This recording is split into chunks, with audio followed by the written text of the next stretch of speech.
A baby in a portable tank that detects monsters, rain that makes everything age rapidly, corpses that explode like a nuke unless incinerated, and a core gameplay mechanic that is centered on walking from point A to point B, often the most pedestrian element in most adventure games. But 2019's Death Stranding isn't most adventure games. This post-apocalyptic title where dead things try to invade the world of the living is completely unhinged, with so many story elements and concepts thrown at the player and a novel walkathon gameplay that requires patience to eventually become enjoyable. And I admit, that's partly the reason why I couldn't get through the first game. It just felt too different. So if you're like me who sort of dismissed the first game, will the sequel, Death Stranding 2, coming out on June 26, fare any better? 10 hours in and I'm feeling hooked. First off, here's a tip. Just go along with the story. The first game is known for being convoluted. You could consider watching the most excellent YouTube recap of the first game's story and perhaps still not understand the thing. The sequel largely falls into the same conundrum. It still feels like information overload, though we welcome the addition of an in-game glossary called the Corpus.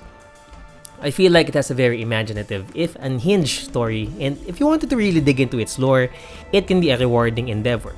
But for those who want to play rather than get into the Death Stranding rabbit hole, it's often better to just know the basic skeleton of the story. As a porter, you travel from one locale to another to reconnect a disconnected world via an internet-like implementation called the chiral network.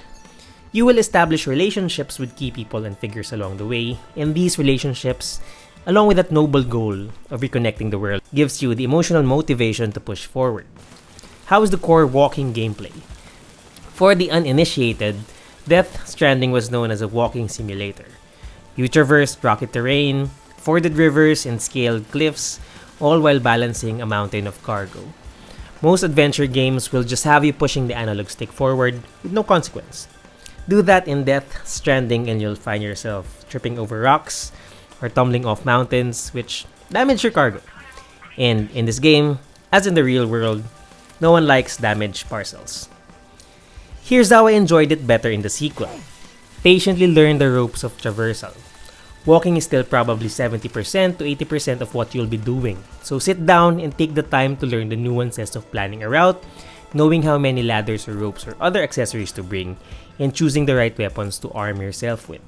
Eventually, you'll be building monorails and highways to make it easier to travel between areas. The game still has the online social Strand system wherein you get to use implements installed by other players, whether that's a shelter from the age-accelerating rain, a vehicle charging station, or just ladders to cross a river. We're not sure how the game picks what implements show up in your game, but just know that it's there and it's a simple but nice system that makes you feel less alone in what is an often desolate world. And it feels like you're working together with other people to reconnect this world, not just through the aforementioned chiral network, but also through physical tools. When planning, you can choose to go through an easier to traverse landscape that has some enemies, or you can choose a shorter route with no opponents to deal with, but has more treacherous terrain. Unlike the story, the game introduces you to new weapons and tools at a less breakneck pace, giving you time to understand which are the best to use for a given situation. Our favorite thus far is a dog that you throw out at enemy locations so you can have a bird's eye view of what you're dealing with, and then tag enemies so you can take them out strategically. And by the way, Death Stranding 2 has extra emphasis on combat scenarios where you have the option to do it either stealthily or loudly. It has a bit of that Metal Gear flavor, honestly, and we love it. You will be dealing with both the non-living and human enemies. A new skill enhancement system called the A-Pass is a welcome addition that lets you specialize your character, letting you choose among stealth, combat, delivery, and other survival skills. A few more welcome additions. More environmental challenges such as earthquakes called gatequakes and sandstorms, rivers that can double in size when it starts to rain, and a day-night time cycle which may affect the challenges you'll be facing. Strangely, once you've cleared the tough sections of a path, there is almost this satisfying sense of relief as you walk through the final 100 meters of your route and the amazing soundtrack kicks in. It's beautiful and it's one of our favorite moments in the game. The visuals are top-notch too, living up to the first game, featuring some of the most photorealistic landscapes and faces we've seen in the game. 10 hours in, I'm looking forward to more. Already knowing the core walking gameplay of Death Stranding, I came in with more patience to learn the system in the sequel, and it's been rewarding. Death Stranding 2 really leans more towards delayed gratification than anything. but the extra combat sequences and gameplay additions do make it a lot more dynamic.